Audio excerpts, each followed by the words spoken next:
जिस मिट्टी ने चंद्रगुप्त और अशोक जैसे महान सम्राट दिए, क्या आप जानते हैं उसी मगध की कहानी में छुपे हैं सत्ता के खेल, पिता पुत्र का विश्वासघात और एक ऐसे राजा की कहानी जिसने युद्ध छोड़कर शांति को अपनाया।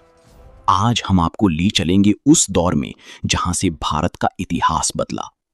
बहुत समय पहले, जब भारत में छोटे छोटे राज्य हुआ करते थे, गंगा नदी के किनारे एक शांत और हरी भरी भूमि थी, मगध। यहाँ की मिट्टी बहुत उपजाऊ थी, नदियां व्यापार के लिए रास्ता बनाती थीं और चारों ओर पहाड़ इसे प्राकृतिक सुरक्षा देती थी। शुरुआत में मगध एक साधारण राज्य था, लेकिन धीरे धीरे ये शक्ति का केंद्र बनता गया। किसी को अंदाजा नहीं था कि यही भूमि आगे चलकर भारत का सबसे बड़ा साम्राज्य बनाएगी। मगध की असली ताकत की शुरुआत होती है बिंबिसार से। बिंबिसार बहुत समझदार और दूरदर्शी राजा था। वो जानता था कि सिर्फ तलवार से राज्य नहीं चलते, इसलिए उसने एक अलग रास्ता अपनाया, दोस्ती और रिश्तों का रास्ता। उसने कई राजाओं से विवाह संबंध बनाए, जिससे दुश्मन भी दोस्त बन गए। धीरे धीरे मगध मजबूत होता गया। कहा जाता है कि बिंबिसार के अच्छे संबंध गौतम बुद्ध से भी थे। सोचिए, एक राजा जो शक्ति के साथ साथ ज्ञान और शांति को भी महत्व देता था। लेकिन कभी-कभी सबसे बड़ा खतरा बाहर से नहीं, अपने ही घर से आता है। बिंबिसार का बेटा अजातशत्रु, उसे जल्दी सत्ता चाहिए थी और इसी लालच में उसने वो किया जो इतिहास में एक काला अध्याय बन गया। उसने अपने ही पिता को कैद कर लिया। सोचिए, एक बेटा अपने पिता के खिलाफ। ये सिर्फ सत्ता का खेल नहीं था, ये भावनाओं का टूटना था। लेकिन अजातशत्रु यहीं नहीं रुका। वो एक शक्तिशाली योद्धा भी था। उसने कई युद्ध लड़े, खासकर वज्जी संघ के खिलाफ, और मगध की सीमाओं को और बढ़ाया। उसके समय में मगध और भी शक्तिशाली बन गया। लेकिन इस ताकत की नींव में एक दर्द छुपा था। समय बदला और मगध की गद्दी पर आया नंद वंश। सबसे प्रसिद्ध राजा था धनानंद। उसके पास इतना धन था कि लोग उसकी कहानियां सुनकर हैरान रह जाते थे। उसकी सेना बहुत बड़ी थी, हजारों हाथी, लाखों सैनिक।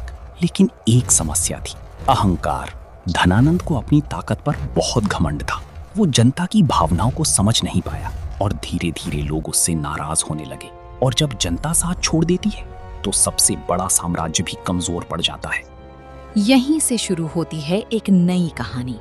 एक विद्वान ब्राह्मण चाणक्य, जिसका अपमान धनानंद ने किया था।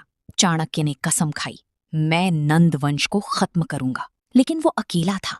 तभी उसकी मुलाकात हुई एक युवा लड़के से, चंद्रगुप्त मौर्य। चाणक्य ने उसे प्रशिक्षित किया, युद्ध में, राजनीति में और सोच में। और फिर वो दिन आया जब नंद वंश का अंत हो गया। मगध ने एक नई सुबह देखी।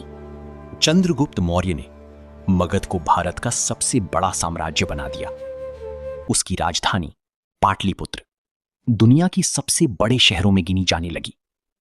यहां व्यापार होता था, विदेशों से लोग आते थे। मगध अब सिर्फ एक राज्य नहीं रहा, ये एक शक्ति बन चुका था। फिर आता है इतिहास का सबसे भावुक हिस्सा, सम्राट अशोक महान। उसने लड़ा कलिंग युद्ध। ये युद्ध बहुत भयानक था। चारों तरफ मौत, रोते हुए लोग और बर्बादी। ये सब देखकर अशोक का दिल बदल गया। उसने तलवार छोड़ दी और अपनाया शांति का रास्ता। उसने बौद्ध धर्म फैलाया और पूरी दुनिया को अहिंसा का संदेश दिया। मगध सिर्फ युद्ध की भूमि नहीं था, ये ज्ञान की धरती भी था।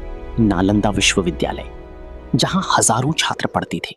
दुनिया के कोने कोने से लोग यहां आते थे। यहां से ज्ञान की रोशनी फैलती थी। लेकिन हर कहानी का अंत होता है। मौर्य वंश के बाद मगध कमजोर हो गया और धीरे धीरे इतिहास बन गया। लेकिन उसकी कहानी आज भी हमें सिखाती है, अहंकार हमेशा पतन लाता है। ज्ञान सबसे बड़ी शक्ति है और सबसे बड़ी जीत दिल जीतने में होती है। अगर आपको ऐसी कहानियां पसंद हैं, तो चैनल को सब्सक्राइब जरूर करें। धन्यवाद।